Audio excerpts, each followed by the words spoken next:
Hey guys, we are back in the kitchen and today we're gonna make raspberry or strawberry almond tarts. I'll probably do some raspberry jam and then strawberries on top. So let's get started. I'm gonna shift this a little bit so you can see. So I've got my pot sucre that I've rolled in between plastic wrap. And I'm going to, and I also have a little pan. So these are little, but you can use bigger pans. I also have a little tart pan that we're gonna use so you can see how it looks both ways. And so we're gonna do the tart part first. We're gonna have to par bake it.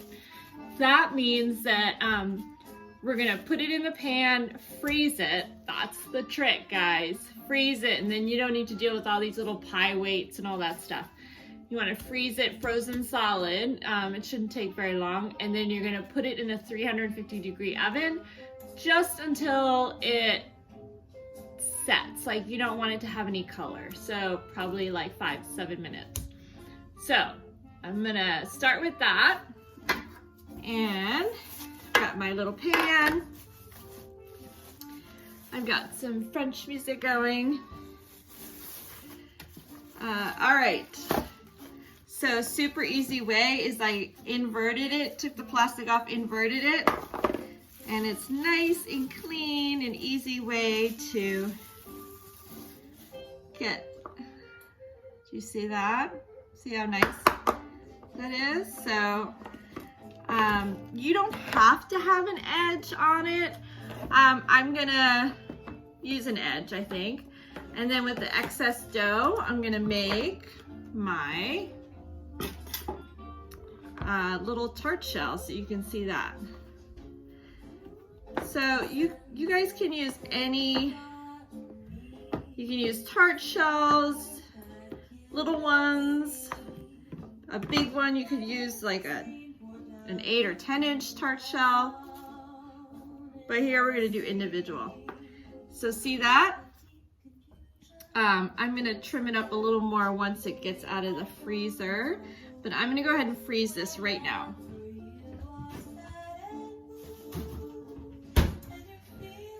Okay, and now I like to roll between plastic just because it's cleaner. Let's see.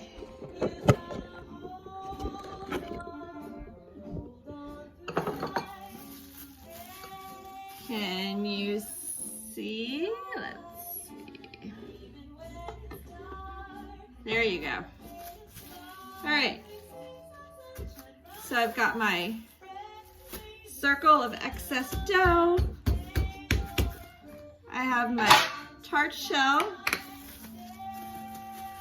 See, there you go. And then what I'm gonna do is I'm just gonna invert it onto the tart shell. Voila! And then, gosh, let me lower this a little bit. How's that, guys? See? So I'm just gonna go around in a circle and trim it. Easy peasy. You want to take your thumb, my thumb's inside and it's going around so you can create a nice little edge at the bottom. And I'm gonna go get some strawberries today, but so we'll do this in stages, but you'll see it all at once. We're gonna see that. Easy peasy. So I'm gonna put this guy in the freezer too before I par bake it.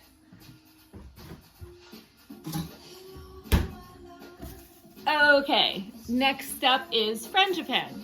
So frangipane can be any nut flour really. It's typically almond flour. So I sent the recipe and it's super easy, guys, and it's delicious. So I've got my almond flour. This is actually from Costco. It's blanched almond flour.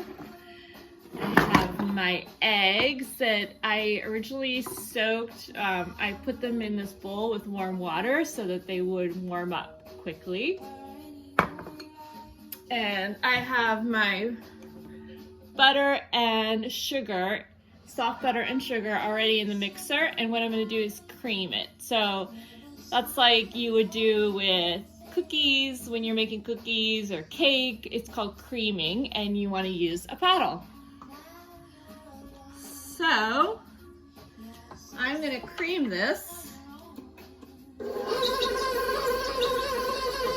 And then I'm going to crack my eggs into this measuring cup.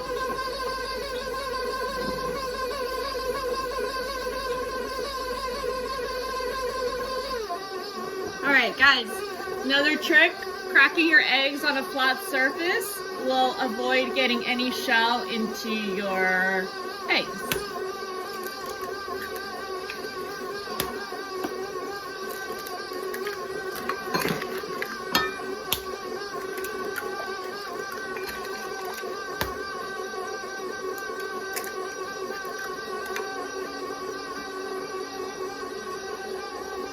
Okay, I'm gonna add vanilla. I don't have any almond extract, but I'm just gonna add a little vanilla. And then I'm gonna add a pinch of salt to the butter sugar mixture.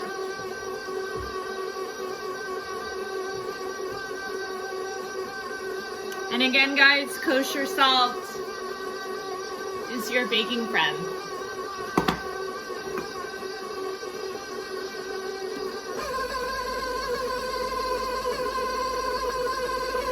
So, you can see it's all creamy.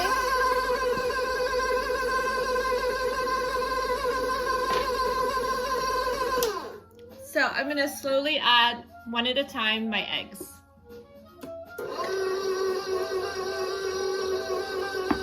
And then you mix it until each egg is incorporated, and then you add your next egg.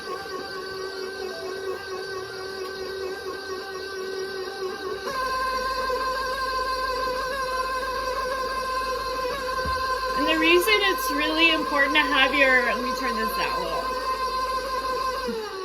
To have your eggs room temp is because if your eggs are really cold, they'll make the butter cold, and then you can end up possibly with little clumps of butter, and you definitely don't want that. So it just takes a few minutes to warm up your eggs, and you'll have a much better incorporated product.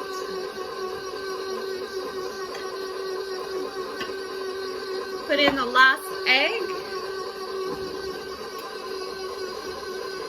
And then also in this recipe, if you want to make it gluten-free, which we normally do at the shop, is you just get some gluten-free flour. I like using my flour, which I created called Equal Measure, but it's not for sale right now.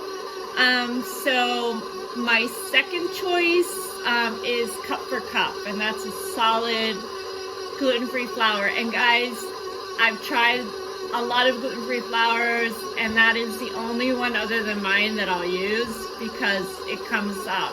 Like, you'll get a really good finished product with it. Okay. So I'm turning this off. I'm gonna add all of my almond flour.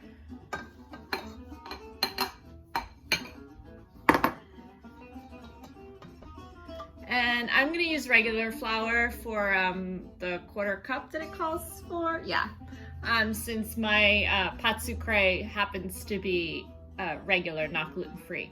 And same thing, guys, if you want to make your whole thing gluten-free, just take the pâte sucrée recipe and sub out equal amounts of cup for cup for what it calls for regular flour. And yeah, it's great.